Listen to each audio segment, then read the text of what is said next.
ભગવાન સ્વામિનારાયણ ગુણાતીત સ્વરૂપો અને વિશેષ પ્રકારે સ્વામીજીના જીવનમાં ડૂબવાની જરૂર છે. આપણે કેવું હરેક પળે હરેક સેકન્ડે જીવ્યા છે. બપોરના આરામમાંથી બહાર આવે તો એક તો આરામ કરવાની રુચિ જ ના બતાવી હોય, બધાનું હેત અને પ્રેમ ને બધાની લાગણીને લઈને બેડમાં જાય તો શું કરે?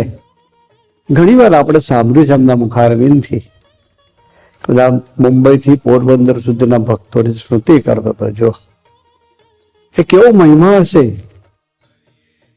સંબંધનો કેવો મહિમા હશે, એવો મહિમા મારા આપણા સૌના જીવનમાં એમને ઉગાડવો છે. સાચું ઐશ્વર્ય તો આ છે કે અલ્પ સંબંધ મારામાં ખોવાઈ જઈએ. બસ હરેક વડે સ્વામીજીના જીવનમાં આપણને આ દર્શન થાય છે. એ સંબંધ આવે ત્યાં હારી જાય, સાચા હોય તો ખોટા પડી જાય જાતે જ. એમની રીતિ નીતિ આપણે સૌએ પકડવાની છે.